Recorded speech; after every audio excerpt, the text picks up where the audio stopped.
To know the different types of container ships, let's first dive into its history, which began in 1955 when the ship Clifford J. Rogers was launched.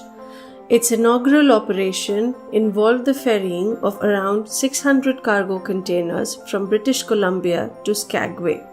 The world's first purpose-built container ship measured slightly over 102 meters lengthwise, with a breadth of over 14 meters and a height of over 7 meters, with GRT of around 4,000 tons. After almost 6 decades, the container shipping industry now carries about 60% of the value of goods shipped via sea, and it is predicted that in the next decade, 90% of the general global cargo will be shipped in containers. Container ships are considered to be the fastest mode of shipping transport and can reach speed to an average of 20 to 25 knots. However, many shipping lines are opting for slow steaming to cope up with rising bunker fuel prices and overcapacity. There are many types of container ships which can be classified on the basis of generation, size of the container ship, handling modes of the ship, service range. Types of container ships in terms of size and generation. First generation. As mentioned earlier, the first generation of container ship came into existence in 1955 when the world's first purpose-built container ship was launched. The first generation of container ship traded between 1955 to 1970 and had a carrying capacity of 500 to 800 TEUs or 20-foot equivalent units. Mostly tanker ships and bulk cargo ships were modified to carry containers during that time. Second generation cellular ships. The second generation of the container ships came into picture during 1970 to 1980 when cellular container ships were made in shipyards to exclusively carry container cargo. The capacity of these ships was in between 1,000 to 2,500 TEU, and the ship's length can go up to 215 meters. MV Coringa was the world's first fully cellular purpose-built container ship. Third generation or Panamax ships. These ships were introduced during the 1980s as the growing economies rapidly pushed need of larger container ship to lower the operating costs per TEU. The Panamax ships were made keeping in mind that they can cross the Panama Canal with a capacity of 4,000 TEUs. This generation vessel dominated the container trade between 1980 to 1988. The length of these vessels was between 250 to 290 meters. Fourth generation or post-Panamax ships. The new size and capacity of vessels which were introduced in 1988, known as post-Panamax, had 4,500 TEU capacity and a width of 32.2 meters, which was the width limit requirement of Panama Canal at that time. The length of these ships was between 275 to 305 meters. APL C-10 container ship class ships were the first post-Panamax vessels. Fifth generation or post-Panamax Plus. In 1996, post-Panamax Plus vessel with a container capacity of 6,500 TEU was introduced, which were not long but wider to be more efficient. As time passed, container ships with 8,000 TEU mark started sailing at sea with deeper drafts and having a length of approximately 335 meters.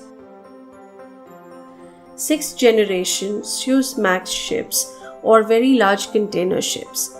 From the year 2006, a drastic change was witnessed in the container ship construction, and very large container ships were introduced with a capacity of 11,000 to 14,000 TEUs and a length of approximately 400 meters, which were able to pass the Suez Canal. Emma Maersk is one of the most famous VLCS, which came into fame because of its length and TEU in 2006. New Panamax ships. In 2016, as the new extended Panama Canal was inaugurated, container ships with a carrying capacity of 12,500 TEU were introduced to cross the new canal with a length of up to 366 meters. Post-Suezmax or ultra-large container ships. A further extension of the Suezmax design led to the introduction of ultra-large container ship class of 18,000 to 21,000 TEUs and above in 2013. These ships are 400 meter long and affected by the size restrictions of the Suez Canal. The EE class ships by Maersk were the first to breach this mark. Malacca Max. These are ships designed which are not yet built but on paper. They can go up to the length of 500 meter, which will become the longest ship in the world with a capacity of 25,000 TEUs. Container ship types on the basis of cargo handling. Conro ships. Conro stands for Container Roll-On, Roll-Off Vessels.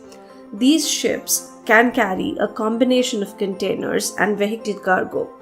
The containers are mostly stored on deck, and the transport rolling cargo will be loaded in their ship's belly or hold. Their twin decks can be hoisted or lowered to adjust deck heights to suit the cargo, whether cars or other heavy vehicles. Lolo ships. Lolo stands for lift-on lift-off ships, which are provided with cranes to lift the cargo for loading or unloading. Both 20-foot containers and 40-foot containers can be shipped on board these Lolo vessels. For the cargo which cannot be fitted inside the containers, it can be lifted, placed and secured directly on its deck or hold. Good amount of space are made available on the top deck so that it can be altered to fit the needs of the freight that is lifted on for transportation. Container ships on the basis of service range. Barges for inland waterways. Container carrying barges are used to transport the containers into inland waters where feeder vessels cannot transit. In this type of intermodal transport, the barge carries 100 to 300 containers depending upon the size of the barge.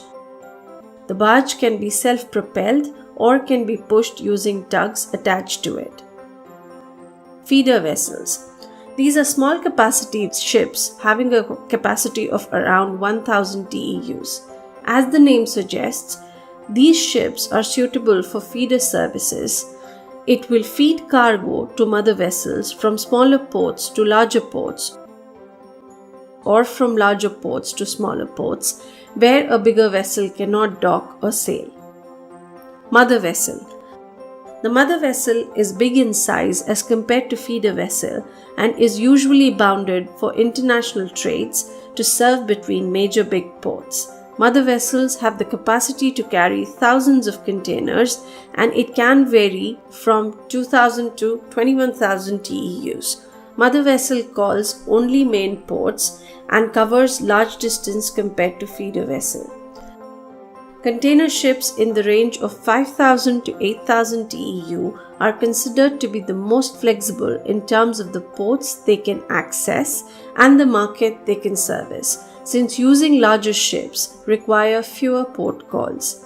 However, a ULCS will provide better provision to carry a huge amount of cargo for the same distance, providing larger savings in fuel and operating costs. Therefore, the limits of economies to scale in container shipping are much more limited by commercial attributes than by technical constraints. If you have any questions or suggestions, please drop your comments below and we will get back to you at the earliest.